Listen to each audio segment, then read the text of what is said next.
Sabda TV. Assalamualaikum warahmatullahi wabarakatuh.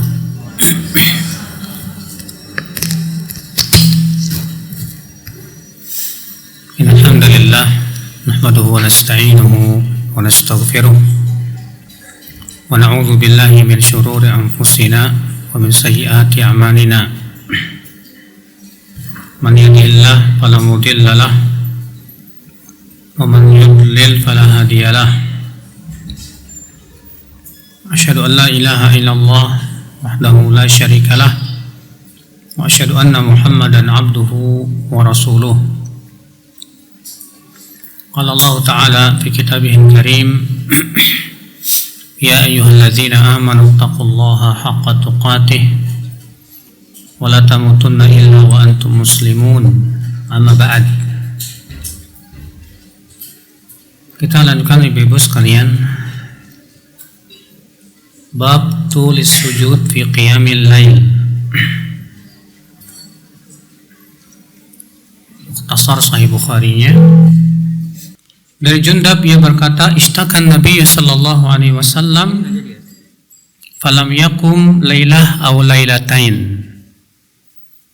Nabi sallallahu alaihi wasallam sakit sehingga beliau tidak bisa bangun malam, ya, satu malam atau dua malam. Hadis ini menunjukkan ibu-ibu sekalian, ya, bahwa sakit adalah merupakan udzur. Bahwa sakit adalah merupakan udzur untuk seseorang tidak sholat malam.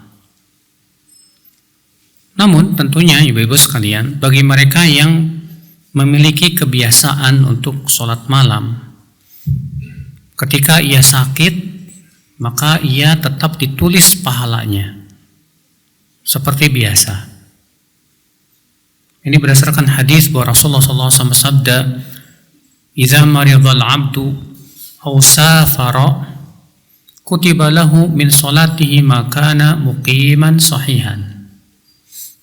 Apabila seorang hamba sakit atau safar, pergi jauh, maka akan dicatat untuknya dari sholatnya seperti ia tidak sakit dan tidak safar. Jadi kalau ibu punya kebiasaan sholat malam, lalu Masya Allah, qadarullah, ibu misalnya kena sakit, ya, sehingga ibu tidak bisa sholat malam, maka pada waktu itu Allah tetap catat pahala sholat malam sebagaimana biasanya. Ini kalau punya kebiasaan, ya. Adapun kalau tidak punya kebiasaan, maka tidak. Maka ini menunjukkan tentunya ibu-ibu sekalian keutamaan mendawamkan amal. Itu penting sekali, ya, untuk mendawamkan amal itu. Hadis 559. Wa an Jundab bin Abdullah radhiyallahu anhu qala, ihtabasa Jibril 'ala an-nabi sallallahu alaihi wasallam. Faqalat imra'atun min Quraisy, atta'a alaihi syaitanuhu fanazarat wadduha wal-laili idza saja ma wadda'aka rabbuka wa ma qala. Dari Jundab bin Abdullah, semoga Allah meridainya, ia berkata, Jibril, ya, terhalang terhadap Nabi Shallallahu Alaihi Wasallam.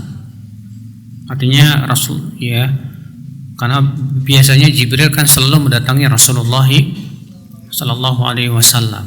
Namun suatu ketika Jibril beberapa hari tidak mendatangi Rasulullah Sallallahu Alaihi Wasallam, ibu-ibu sekalian. Lalu ada seorang wanita yang disebutkan dalam hadis ini adalah istrinya Abu Lahab, yaitu Ummu Jamil, ya, yang Allah ancam dalam surat apa? Al-Lahab. Tabbat yada abi lahabin wa tab ma aghna anhu maluhu wa ma kasab sayasla naran dzata lahab wa imra'atuhu hammalatal hatab. Nah, istrinya ini ya namanya Ummu Jamil. Ya. Maka ketika Jibril tak lama datang kepada Nabi sallallahu alaihi wasallam, berkatalah seorang wanita dari Quraisy, yaitu Ummu Jamil ini, yang sangat memusuhi dan sangat benci kepada Rasulullah sallallahu alaihi wasallam. Apa kata wanita ini? Abta'a alaihi syaitanu.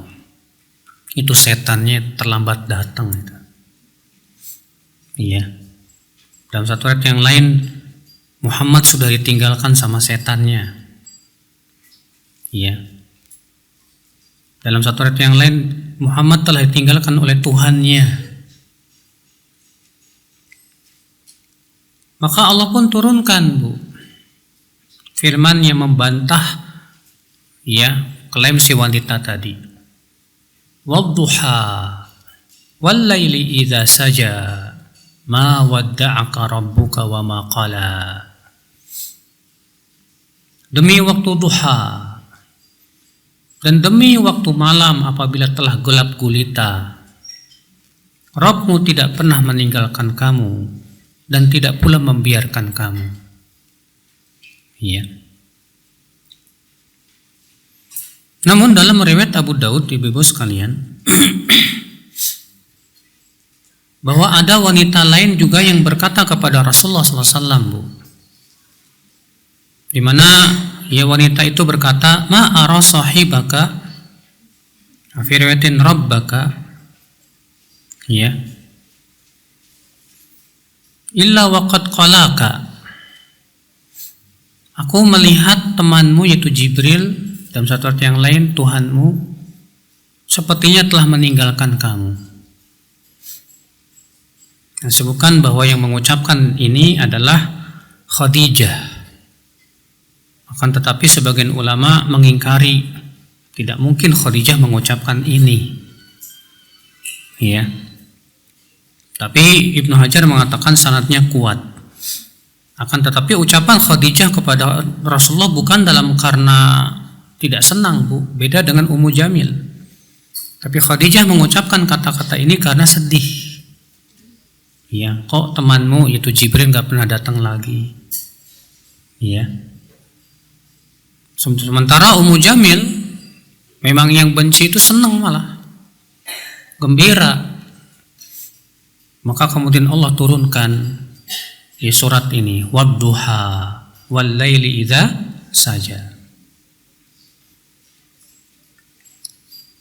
Hadis ini, ibu-ibu, kalau kita perhatikan, Bu, tidak ada hubungannya dengan judul bab. Hadis ini kalau kita perhatikan tidak ada hubungannya dengan apa? Judul bab. Karena judul babnya apa? Orang yang meninggalkan sholat malam karena apa? Sakit. Tapi di sini kisah tentang malaikat Jibril yang beberapa hari tidak menemui Rasulullah SAW. Maka Al-Hafidh Ibnu Hajar mengatakan, istashkala Abul Qasim bin Al-Ward mutabaqata hadithi Jundab litarjamah wa tabi'ahu Ibnu Tin. Ya, Abul Qasim bin Al-Ward merasa problem. Apa kecocokan hadis ini dengan judul bab? Demikian pula Ibnu Tin. Ya. Namun kata Al-Hafidh Ibnu Hajar, maksud Imam Bukhari membawakan riwayat ini kenapa? Kata beliau, arada an yunabbih ala anna al-hadis wahidun littihadi makhrajihi. Beliau hanya ingin mengingatkan saja bahwa hadis ini dan hadis sebelumnya itu satu sebetulnya. Karena sebagian orang menganggap ini hadis beda. Maka Imam Bukhari ingin mengingatkan bahwa hadis ini dengan hadis sebelumnya itu satu. Sahabatnya juga sama. Itu saja sih, Imam Bukhari ingin mengingatkan itu saja. Iya, jadi tidak ada hubungannya dengan judul bab memang. Kita masuk ke bab yang kelima. Bab tahridin Nabi sallallahu alaihi wasallam ala salatil laili wan nawafili min ghairi ijab. Bab Nabi sallallahu alaihi wasallam memberikan anjuran yang sangat untuk sholat malam dan sholat sunnah tanpa mewajibkan. Artinya Nabi sallallahu alaihi wasallam sangat menganjurkan ya agar kita sholat malam, Ibu. Dan memang ya, sholat malam itu sholat yang paling sering kali Allah sebutkan dalam Al-Quran. Tidak ada sholat sunnah yang paling sering Allah sebutkan dalam Al-Quran dari sholat malam. Itu menunjukkan betapa pentingnya sholat malam. Ya, keutamaannya agung. Bahkan karakteristik orang-orang yang bertakwa yang masuk surga, itu karakteristik yang pertamanya apa? Sholat malam. Sebagaimana pernah saya sampaikan di awal, ya, tentang keutamaan sholat tahajud.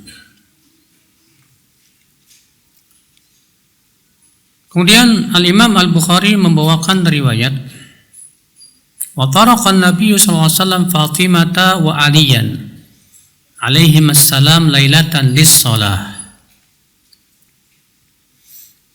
Dan Nabi sallallahu alaihi wasallam pernah mendatangi Ali dan Fatimah ya suatu malam agar keduanya sholat malam. Artinya Rasulullah SAW sampai mendatangi Ali dan Fatimah anaknya di waktu malam. Untuk apa? Dalam rangka membangunkan mereka. Ini menunjukkan Ibu, seorang ayah, ya, orang tua yang bijaksana adalah orang tua yang berusaha bagaimana supaya anaknya ya tidak meninggalkan perkara-perkara kebaikan, apalagi sholat malam, ya. Makanya ibu-ibu punya anak misalnya, walaupun sudah menikah, ya, nggak masalah ibu-ibu misalnya telepon malam-malam, jam berapa, jam 2 atau jam 3, ditelepon sama ibu, bilang udah sholat malam belum? Ya, ayo sholat malam. Ya, supaya apa? Supaya mereka terbiasa dengan kebaikan itu. Karena orang yang senantiasa sholat malam itu, insya Allah hatinya kuat, kokoh. Allah berfirman, Inna nasyi'atal laili hiya asyaddu wata'a wa aqwamu qila. Sesungguhnya ibadah di waktu malam, ya, itu lebih mengokohkan hati dan ibadah yang paling baik, masya Allah. Ya. Kemudian beliau membawakan di sini hadis Aisyah. Padahal sebetulnya dalam Sahih Bukhari, di dalam Sahih Bukhari beliau yang asli ya, yang asli itu dibawakan 1, 2, 3, 4 hadis. Sedangkan di sini Syekh Albani hanya membawakan 1 hadis saja, itu hadis Aisyah.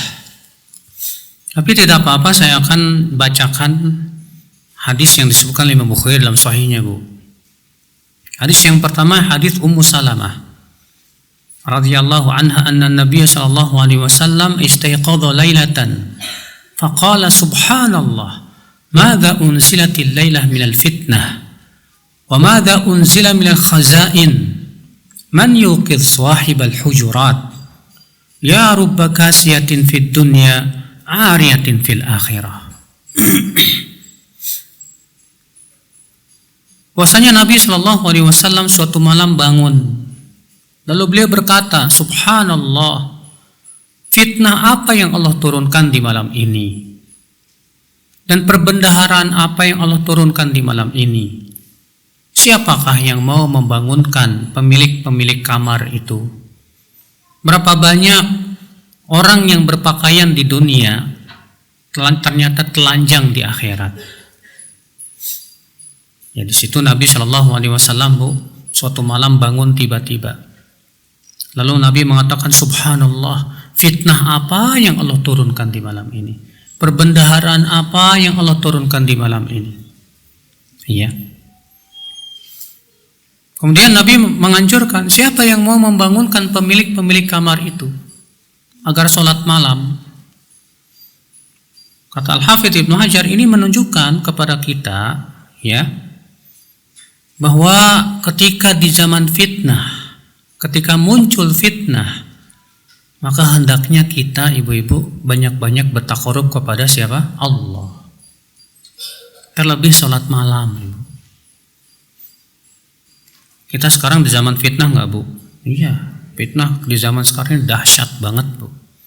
Fitnah syubhat, fitnah syahwat, ya, luar biasa.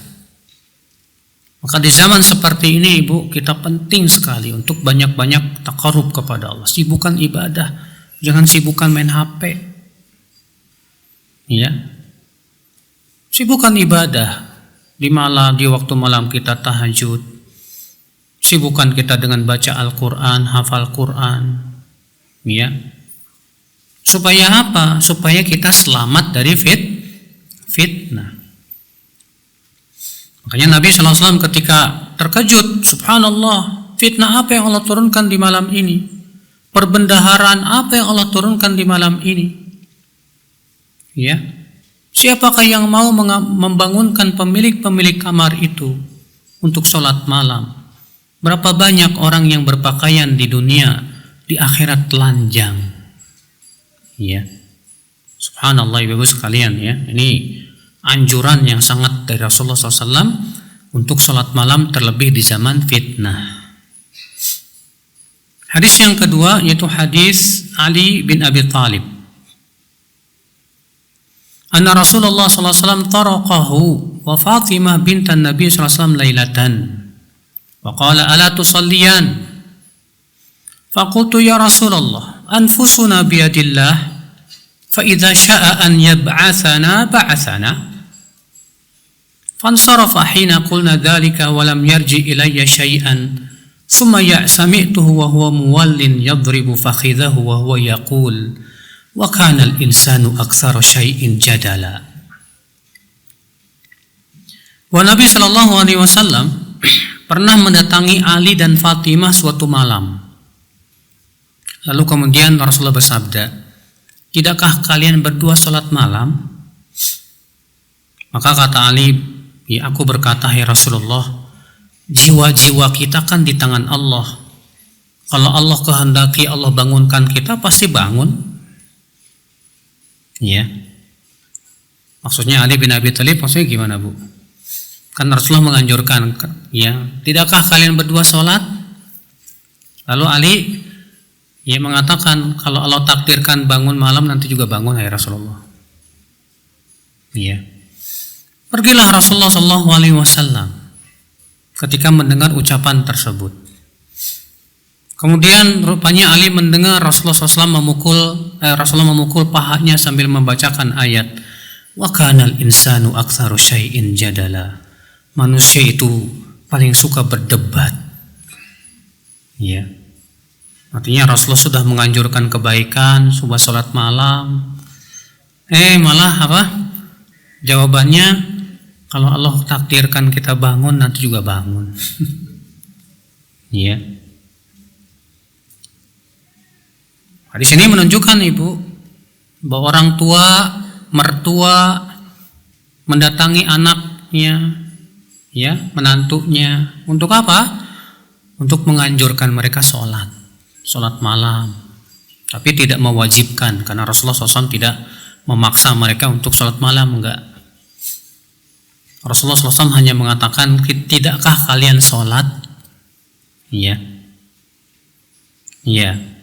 Nah, ini menunjukkan anjuran untuk sholat malam. Iya.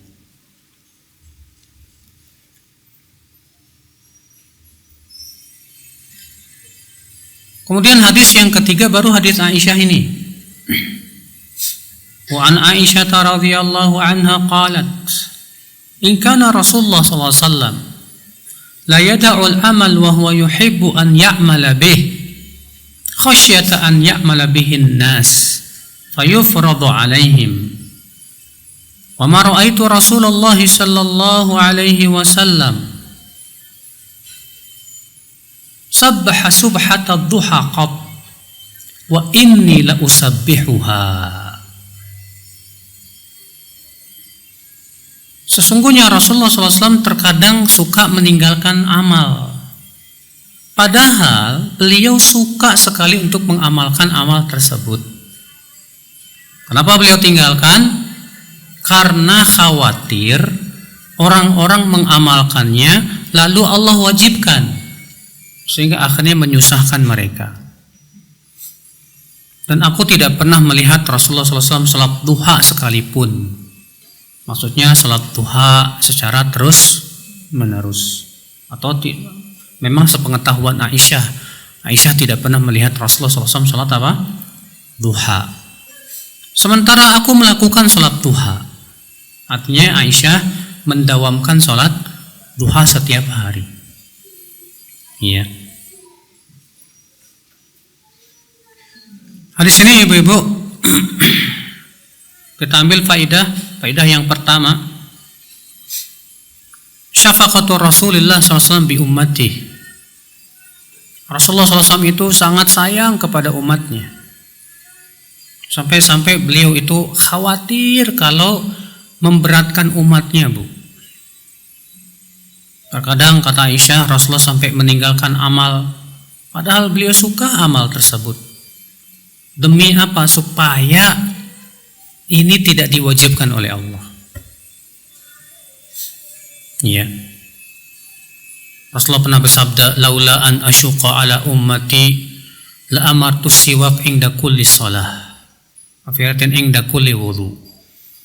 Kalau bukan karena aku khawatir memberatkan umatku, aku akan perintahkan umatku untuk bersiwak setiap kali sholat. Dalam satu ayat yang lain, setiap kali wudu. Tapi Nabi tidak memerintahkan.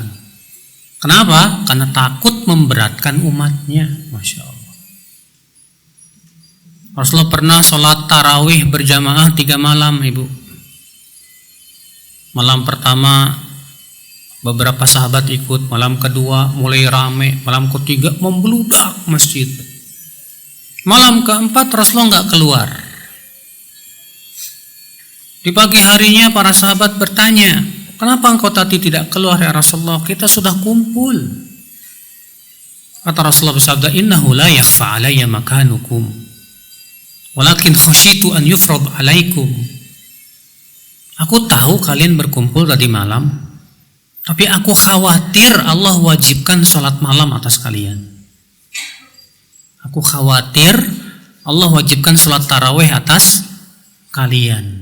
Masya Allah. Ya, akhirnya beliau tidak keluar malam itu karena takut apa? Diwajibkan, sehingga memberatkan umatnya. Makanya Allah menyifati Rasulullah begitu, Bu, dalam surat At-Taubah ayat 128. Laqad ja'akum rasulun min anfusikum azizun 'alaihi ma anittum harisun 'alaikum bil mu'minina raufur rahim. Sungguh telah datang kepada kamu seorang rasul yang berasal dari diri kamu. Bagaimana sifat rasul ini? Azizun 'alaihi ma anittum. Merasa berat terhadap apa kesulitan yang menimpa kamu. Masya Allah. Sampai Rasulullah nggak mau menyulitkan umatnya, Bu. Nggak mau nyusahin umatnya. Ya. Nah, itulah kasih sayang Rasulullah kepada umat Islam. Faedah yang kedua, ibu-ibu, yang bisa kita petik dari hadis ini, bahwa Rasulullah SAW apabila meninggalkan suatu amal karena alasan khawatir diwajibkan, Rasulullah SAW apabila meninggalkan suatu amal karena ada penghalangnya, ada apa? Ada penghalangnya. Di sini penghalangnya apa? Khawatir diwajibkan atas manusia. Maka kita boleh melakukannya, Bu, dan merutinkannya setelah Rasulullah wafat.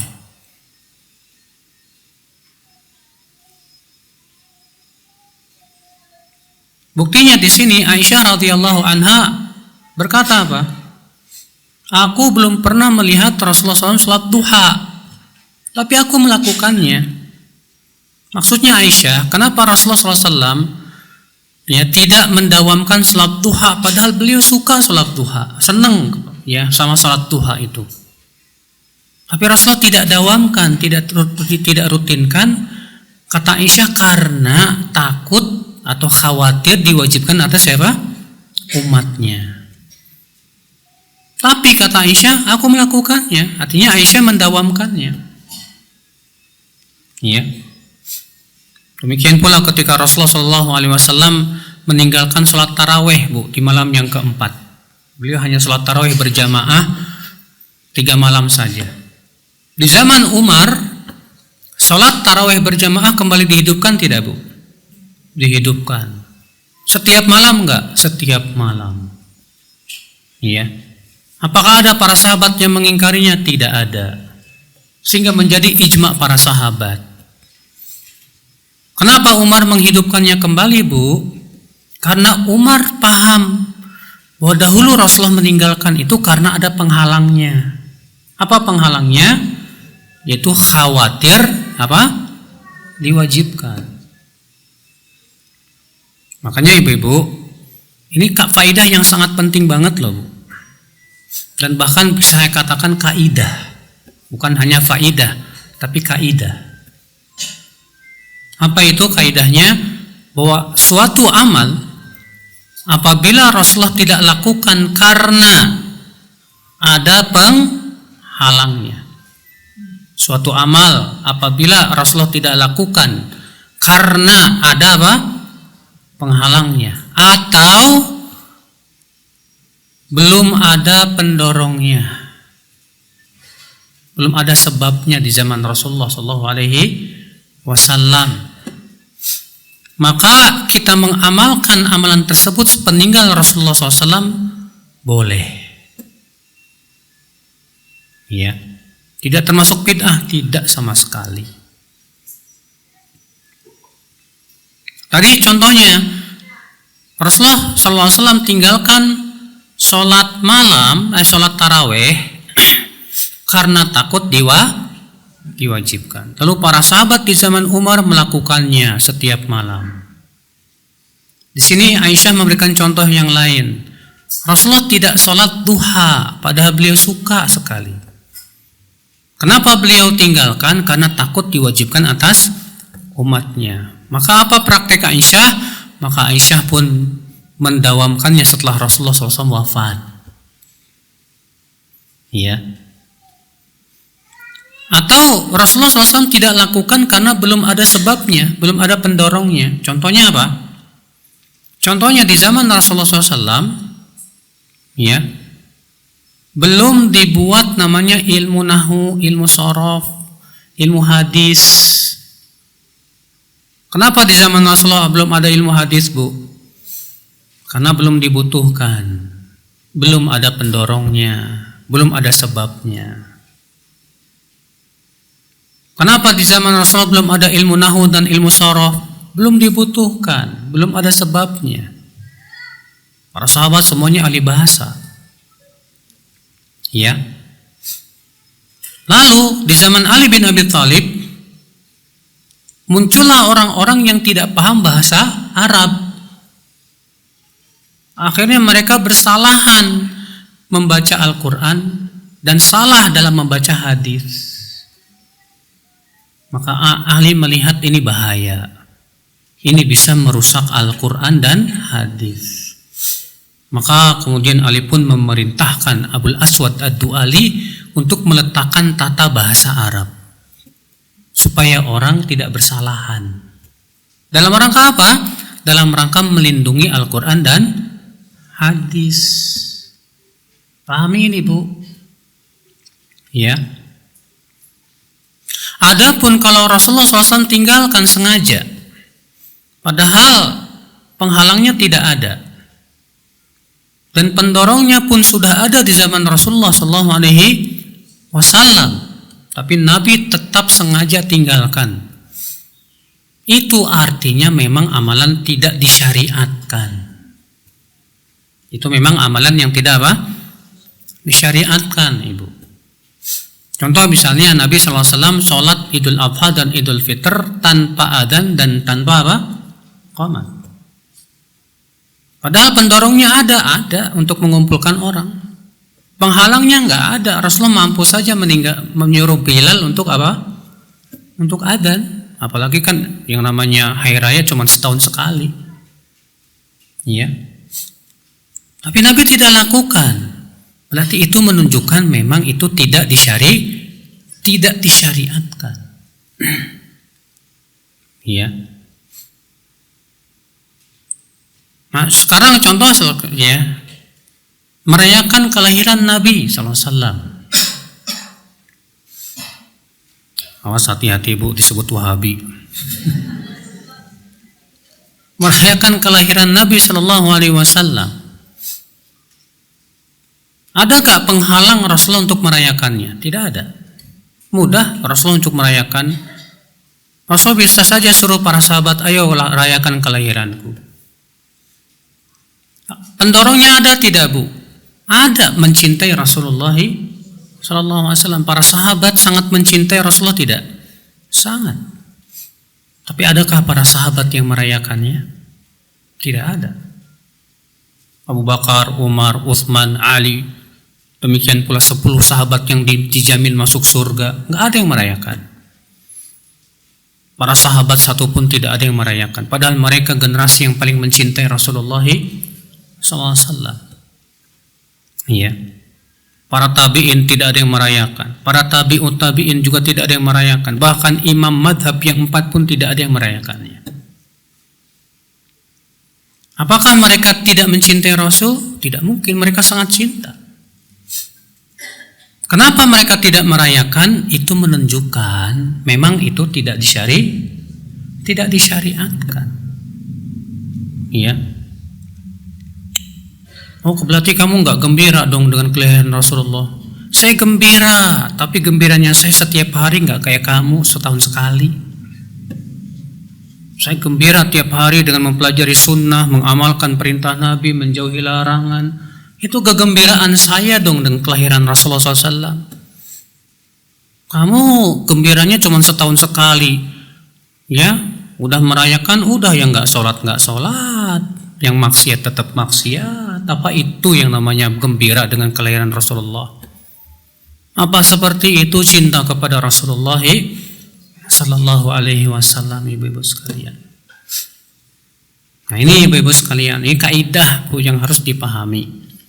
Jadi kalau Rasulullah meninggalkan suatu amal karena ada penghalangnya atau belum ada pendorongnya atau sebabnya, maka setelah Rasulullah SAW wafat, ketika pendorong dan sebabnya muncul atau penghalangnya sudah hilang, maka pada waktu itu boleh kita amalkan dan tidak termasuk bid'ah sama sekali. Paham ibu-ibu? Paham insyaallah ya? Ya. Baik ibu-ibu sekalian. Hadis ini menjadi perselisihan para ulama ibu-ibu sekalian. Apakah salat duha boleh didawamkan atau tidak? Ya, atas pendapat yang mengatakan bahwa salat duha itu disunnahkan. Sebagian ulama mengatakan bahwa salat duha tidak boleh didawamkan berdasarkan hadis Aisyah ini.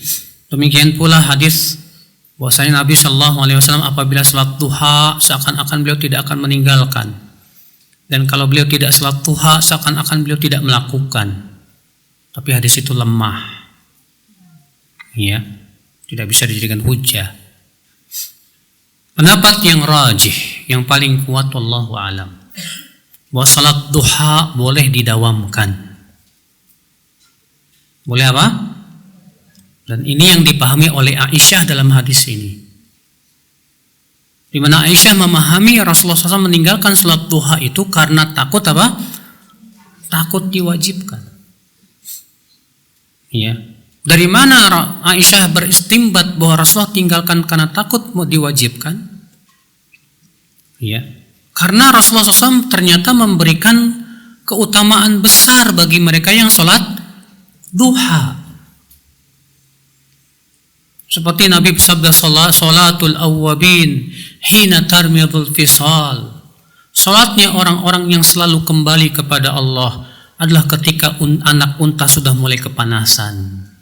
Maksudnya salat duha. Di situ Rasulullah menyipati bahwa orang yang suka salat duha itu awabin, Bu. Awabin itu artinya orang yang suka kembali kepada Allah. Demikian pula disebutkan dalam hadis, ya, Rasulullah mengirim pasukan perang. Ya, kemudian pulangnya cepat, ghanimahnya banyak lagi. Sampai para sahabat merasa kagum, ini pasukan sudah pulangnya cepat, ghanimahnya banyak. Apa kata Rasulullah, maukah aku beritahu kepada kalian yang lebih cepat pulangnya dan lebih besar ghanimahnya, besar pahalanya? Apa itu ya Rasulullah? Yaitu seseorang berwudu di rumahnya lalu pergi ke masjid untuk salat duha. Untuk salat apa? Duha. Lalu ia pulang, maka itu lebih cepat pulangnya dan lebih besar ghanimahnya. Iya. Demikian pula disebutkan dalam hadis, Rasulullah SAW menyebutkan bahwa dalam tubuh manusia itu ada 360 sendi yang harus dipenuhi sedekahnya, Bu. Dan ternyata kata Rasulullah itu bisa dicukupi dengan 2 rakaat duha. Itu bisa dicukupi dengan 2 rakaat apa? Duha. Lihat, Nabi memberikan pahala besar bagi yang salat duha. Bahkan Nabi mewasiatkan kepada 2 sahabat agar jangan tinggalkan 2 rakaat duha setiap hari. Siapa sahabat itu? Tahu nggak, Bu? Yang pertama Abu Hurairah, yang kedua Abu Dzar. Iya. Diwasiatkan oleh Rasulullah SAW jangan tinggalkan salat duha setiap hari. Bukankah itu menunjukkan bahwa melakukan salat duha tiap hari boleh? Boleh. Ya. Nah ini ibu sekalian, itu pendapat yang paling kuat insya Allah, itu bahwa boleh salat duha setiap apa? Hari. Ya. Adapun Rasulullah tidak lakukan, tidak dawamkan, sudah dijawab oleh Aisyah dalam hadis yang sudah kita bacakan tadi. Rasulullah tidak dawamkan karena takut diwajibkan. Ya.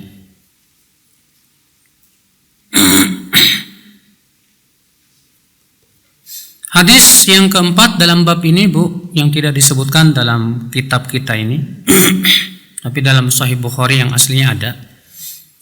Itu hadis Aisyah radhiyallahu anha, anna Rasulullah SAW dzata lailah fil masjid fa shalla bi salati nasun thumma shalla min al-qabilah fa kathura an-nas thumma ijtama'u min al-lailah ats-tsalitsah aw ar-rabi'ah falam yakhruj ilaihim Rasulullah sallallahu alaihi wasallam falamma asbaha qala qad ra'aitu alladhi sana'tum wa lam yamna'ni min al-khuruj ilaikum illa anni khashitu an tufradu alaikum wa dzalika fi Ramadan.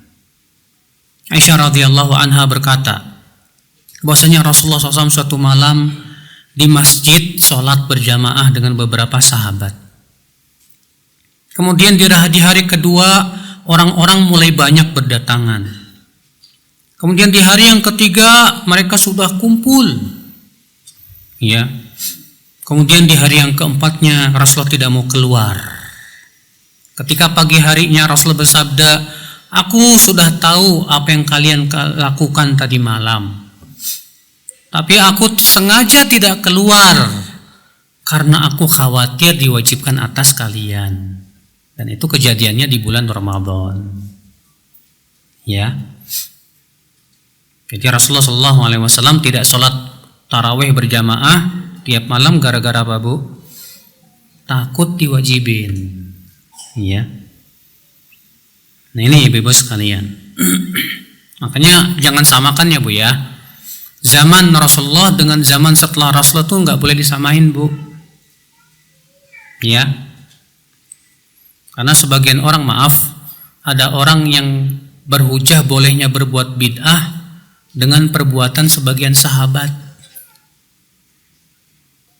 Ya, ada katanya sebagian sahabat yang bikin ibadah di zaman Rasulullah SAW,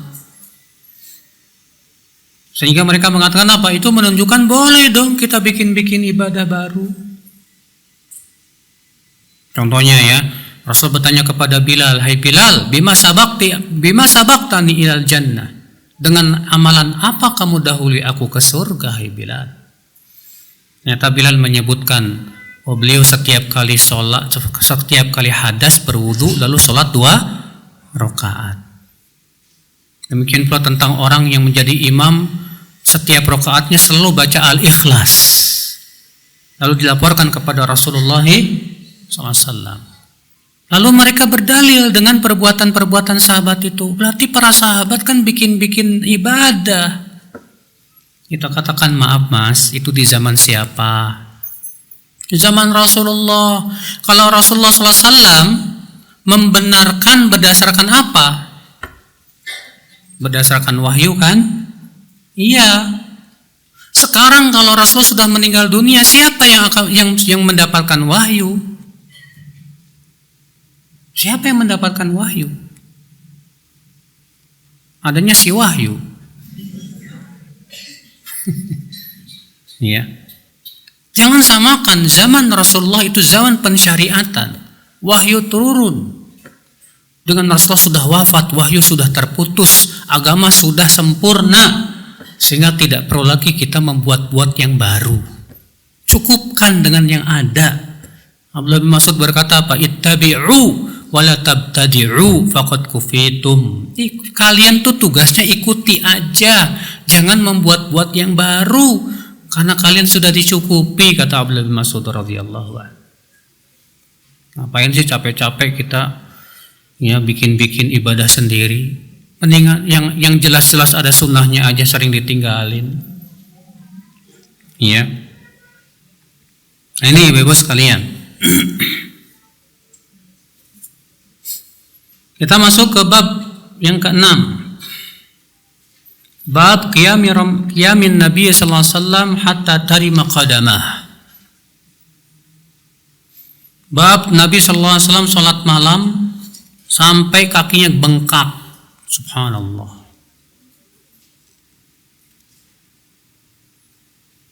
Wa qalat Aisyah, berkata Aisyah radhiyallahu anha, kana yaqumu hatta tafattara qadamah. Adalah Rasulullah SAW salat malam sampai dua kakinya bengkak. Masya Allah. Iya. Ketika Rasulullah ditanya kenapa, ini dalam hadis yang akan datang disebutkan, iya, bahwa beliau dalam rangka mensyukuri nikmat Allah. Hadis 561. Anil Mughirah radhiyallahu anhu qala, dari Mughirah semoga Allah meridainya, itu Mughirah bin Syu'bah, ya, semoga Allah meridai ya beliau dan seluruh para sahabat Rasulullah sallallahu alaihi wasallam. Qala in kana an-nabiy sallallahu alaihi wasallam la yaqumu yusalli hatta tarima aw tantafikha qadamahu aw saqah fayuqalu lahu ghafarallahu laka ma taqaddama min dhanbika wa ma ta'akhkhar fayaqulu afala akunu 'abdan syakura. Sungguh Nabi sallallahu alaihi wasallam pernah sholat sampai dua kakinya atau dua betisnya itu bengkak, saking lamanya berdiri itu. Lalu dikatakan kepada beliau, bukankah Allah telah mengampuni dosamu yang telah lalu maupun yang akan datang? Apa kata Rasulullah SAW? Tidakkah aku menjadi hamba yang bersyukur? Iya. Artinya Rasulullah SAW, Ibu, mensyukuri nikmat yang Allah telah berikan, nikmat risalah, nikmat nubuwah, ya. Nikmat diberikan hidayah yang luar biasa. Beliau diangkat menjadi nabi dan rasul. Bahkan nikmat yang Allah berikan kepada Rasulullah banyak sekali. Allah berfirman, wa kana fadlullahi 'alaika 'azima. Dan adalah karunia Allah kepadamu hai Muhammad sangatlah agung sekali, sangat besar sekali. Bagaimana tidak, ya, Rasulullah diangkat setinggi-tingginya melebihi para nabi dan rasul yang lainnya. Rasulullah diberikan banyak keistimewaan yang tidak dimiliki oleh para nabi yang lainnya. Maka beliau ingin mensyukuri semua nikmat itu, Bu. Dengan cara apa? Dengan cara beribadah sekuat tenaga beliau. Bersungguh-sungguh beribadah kepada Allah Subhanahu wa taala. Iya. Hadis ini, Ibu, kita ambil faidah, Ibu. Hadis ini menunjukkan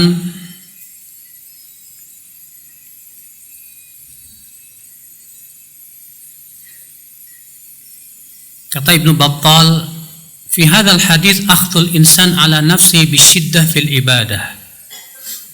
Hadis ini menunjukkan seorang insan boleh, ya, bersungguh-sungguh dalam ibadah walaupun itu bisa memudarati dirinya sendiri.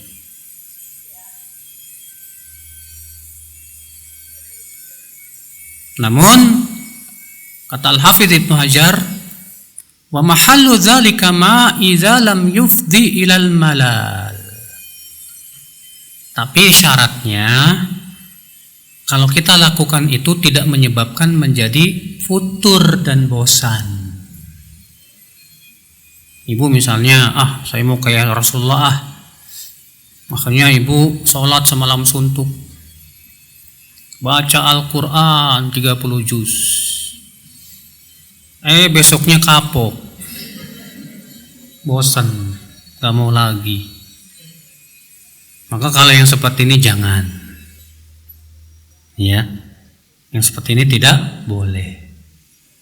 Makanya kan dalam hadis yang lain Rasulullah bersabda, khudhu minal a'mali ma tutiqun, fa innallaha la yamal hatta tamallu. Ambillah dari amalan itu sesuai batas kemampuan kalian, karena Allah tidak akan pernah bosan sampai kalian yang bosan. Rasulullah menyuruh kita untuk sesuai kemampuan diri kita sendiri. Jadi kalau kita pengen seperti Rasulullah SAW, pertanyaannya, imannya udah kayak Nabi belum tuh? Ya kalau kamu mau sholat seperti itu sampai bengkak, kira-kira, ya kalau Nabi tidak bosan. Nabi SAW memang hamba Allah yang luar biasa dalam ketakwaan dan keimanan. Sedangkan kita, Bu, ya, sulit seperti Rasulullah Sallallahu Alaihi Wasallam. Makanya kalau untuk kita umatnya nih, ya dalam ibadah sesuaikan aja dulu dengan kemampuan kita. Kecuali kalau ibu sudah Masya Allah, ya, ibu sudah sangat cinta salat tahajud, sampai ibu senang banget kalau berlama-lamaan, silahkan saja itu, karena itu tidak mempengaruhi, ya. Ini ibu sekalian. Wafi'i, faedah yang kedua yang bisa kepetik dari hadis ini, ibu, kata Al-Hafidz Ibnu Hajar, masyru'iyatus shalah lisyukr, disyariatkannya salat dalam rangka mensyukuri nikmat Allah. Ibu sudah banyak dikasih duit sama Allah, dikasih harta, alhamdulillah, ya, punya mobil mewah, punya rumah megah. Maka kita juga harus banyak-banyak bersyukur, Ibu. Nah, di antara cara bersyukur yaitu banyak-banyak sholat, banyak-banyak kita bersyukur kepada Allah dengan sedekah dan banyak ibadah kepada Allah Subhanahu wa taala. Ya. Jangan sampai kekayaan, harta menipu kita, Bu. Sehingga akhirnya kita malah lemah dalam ibadah kepada Allah. Jangan sampai, Ibu. Justru semakin banyak dikasih nikmat, semakin kuat ibadah kita. Seperti itu harusnya. Iya. Faedah yang keberapa? Yang ketiga, wa fihi anna syukra yakunu bil amal kama yakunu bil lisan. Hadis ini menunjukkan bahwa syukur itu bukan hanya ucapan lisan, tapi juga amalan anggota badan. Itu syukur, Ibu. Kita beramal soleh, Masya Allah. Syukuri nikmat kesehatan dengan cara apa? Banyak beribadah. Gunakan untuk hal-hal yang diridhai oleh Allah. Rasulullah menyebutkan nikmat yang pertama kali dihisab oleh Allah itu apa? Sehat. Kalau ibadah yang pertama kali dihisab apa? Salat. Kalau muamalah yang pertama kali dihisab apa? Tentang darah. Tapi kalau nikmat yang pertama kali dihisab, kesehatan.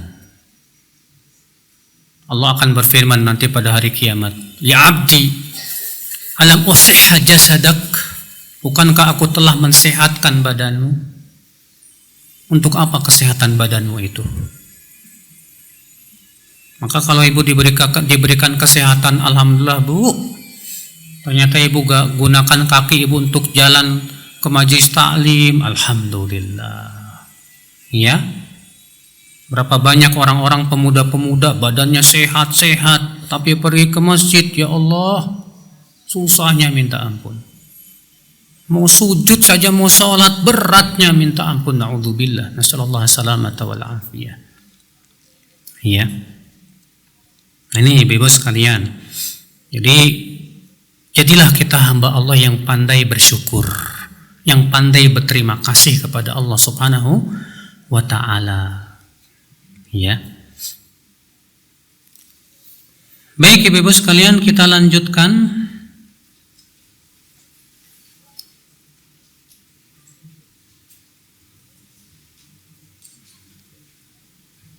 Bab kaifa kana salatun Nabi sallallahu alaihi wasallam. Bab man nama inda sahar. Bab orang yang tidur di akhir malam. Sahar itu akhir malam. Kalau sahur, makan di akhir malam. Kalau di tengah malam sahur bukan Bu? Bukan. Disebut sahur, artinya makan di waktu sahar. Sahar itu apa? Sahar itu artinya ya akhir malam. Makanya ya sebagian masyarakat ada yang sahurnya jam 12, jam 1, itu bukan sahur. Makan tengah malam itu. Iya. Jadi sahar disebut sahar kalau itu di akhir malam. Nah, di sini beliau membawakan bab orang yang tidur di akhir malam. Dibawakan oleh dalam hadis ini 2 hadis saja. Dalam Sahih Bukhari yang aslinya 3 hadis. Ya.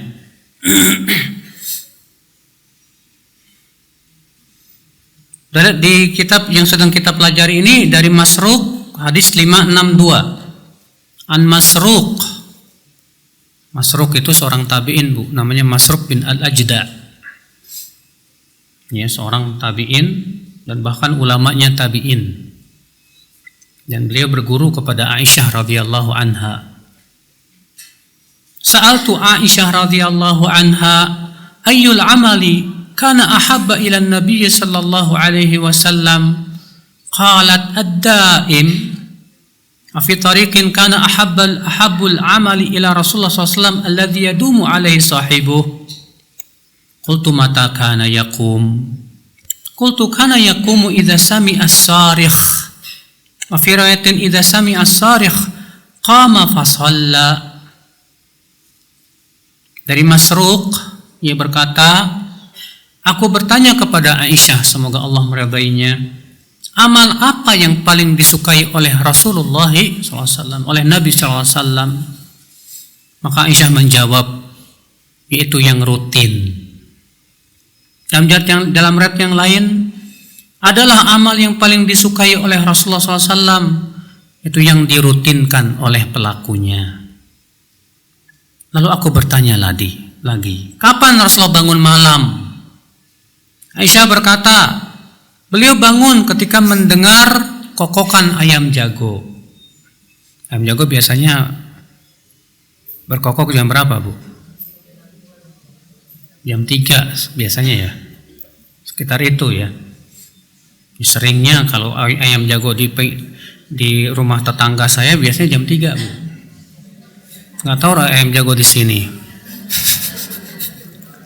Ya. Mungkin ayam jago di sini lebih pagi kali bangunnya. Iya.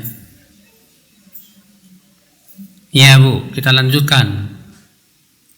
Dan dalam riwayat yang lain, apabila beliau mendengarkan sarikh, ayam jago yang berkokok, maka beliau pun bangunlah lalu sholatlah.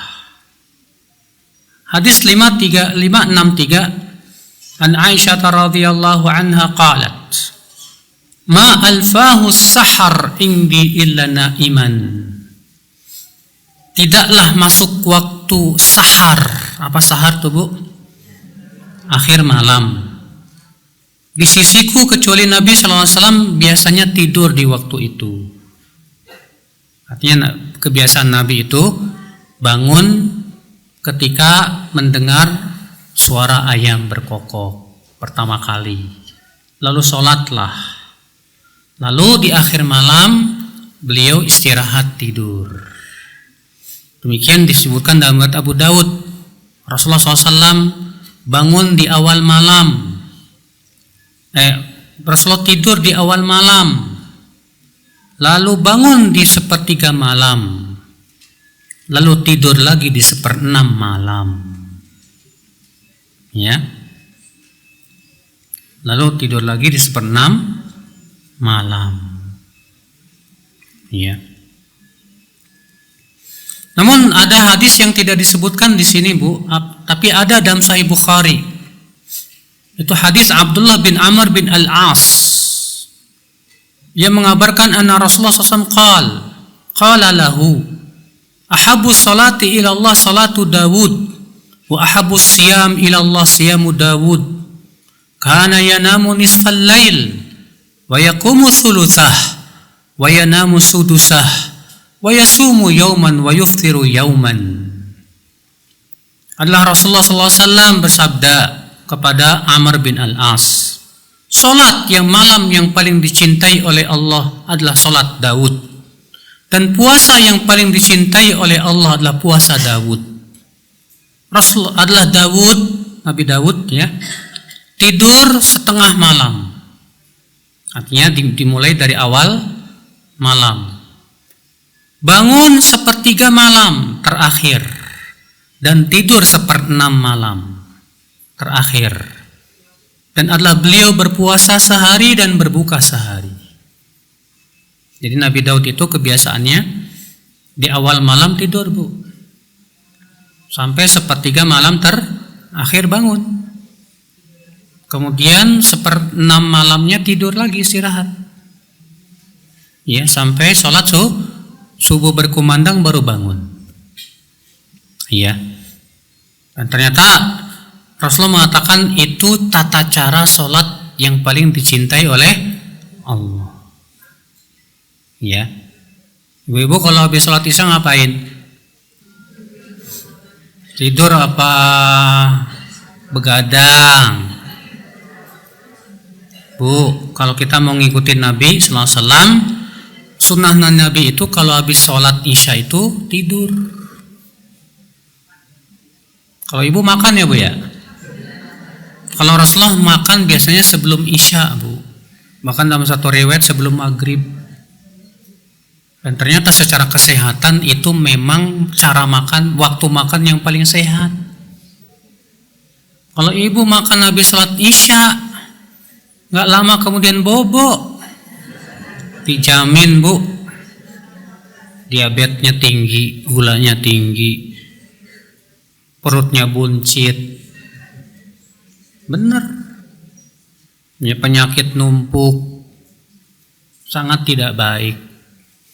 Apalagi kebiasaan saya dulu waktu masih SMA tuh ya, kebiasaan jam 10 malam nungguin tukang nasi goreng.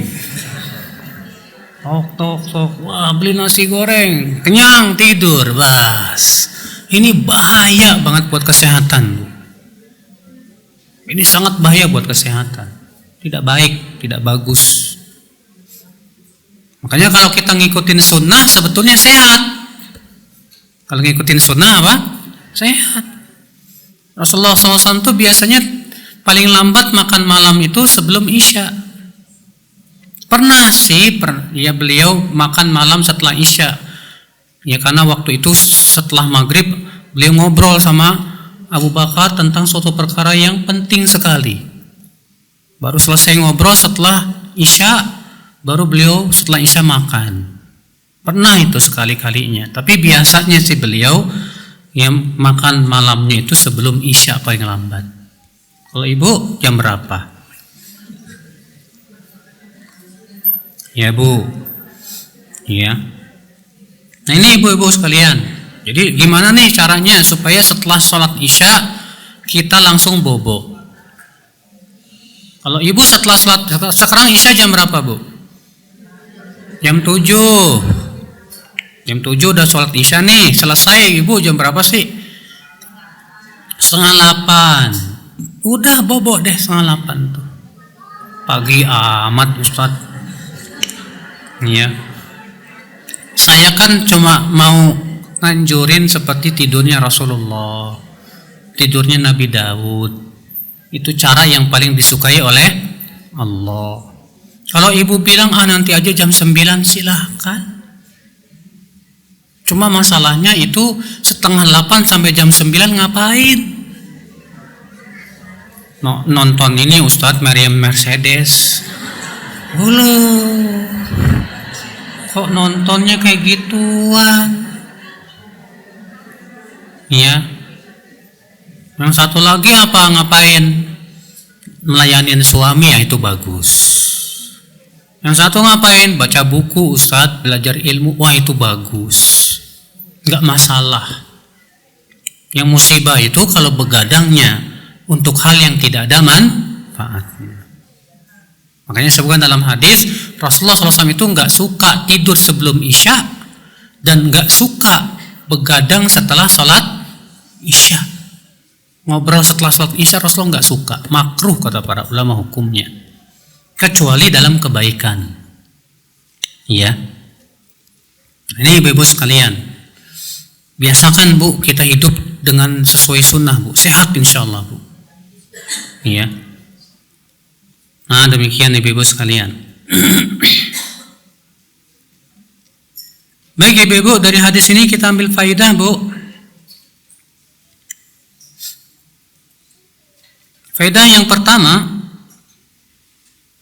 anjuran untuk mendawamkan amalan saleh. Dawamkan.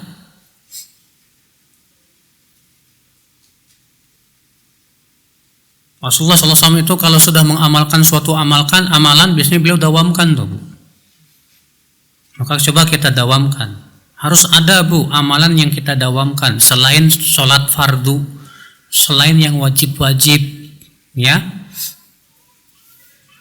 Ada misalnya ibu dawamkan puasa, alhamdulillah.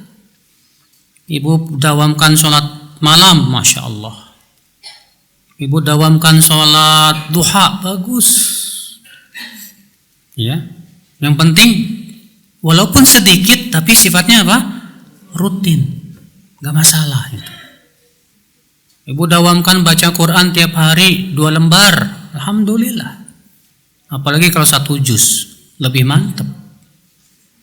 Iya. Nah ini ibu-ibu sekalian, gimana caranya kita bisa mendawamkan amal Bu? Hadis ini kita ambil faidah ibu-ibu sekalian, bahwa Allah disifati dengan sifat cinta, mahabbah. Karena Rasulullah bersabda adalah amalan yang paling dicintai, salat yang paling dicintai oleh Allah, salatnya Nabi Daud. Berarti Allah disifati dengan sifat apa? Cinta. Tapi tentunya jangan samakan ya. Sifat cinta makhluk dengan sifat cintanya Allah. Allah berfirman, "Laisa kamitsli syai." Allah tidak serupa dengan apapun juga. Nah, kewajiban kita tentu sebagai seorang hamba apa? Mencari cintanya Allah. Ya. Hadis ini menunjukkan ibu-ibu anjuran mengikuti syariat Nabi terdahulu bila ada pembenaran dalam syariat Islam. Anjuran untuk mengikuti syariat Nabi terdahulu bila ada pembenarannya dalam syariat apa? Islam. Di sini Nabi SAW menceritakan tentang syariat Nabi Daud dan perbuatan Nabi Daud. Bahwa Nabi Daud itu tidur setengah malam, bangun sepertiga malam terakhir, dan tidur pada seperenam. Lalu Rasulullah mengikutinya. Berarti kita pun disyariatkan untuk mengikutinya, ibu-ibu sekalian. Ya. Hadis ini menunjukkan ibu-ibu, secara isyarat hadis ini menunjukkan anjuran memelihara ayam jago. Ya. Karena ayam jago ini bangunin orang sholat. Ayam jago ini membangunkan orang apa? Sholat. Dan ayam jago itu nggak pernah ngaret, Bu. Nggak pernah ngaret. Iya. Saya ganti Ustadz pakai jam beker tapi suaranya ayam jago. Ya terserah lah. Kalau memang nggak bisa melihara, karena memang susah juga, ya. Apalagi rumah kita sempit, nggak ada lahan buat melihara ayam, ya udah. Ya, ibu pakai jam beker biar bisa bangun. Yang penting gimana caranya supaya bisa bangun? Ya, untuk sholat malam. Ya.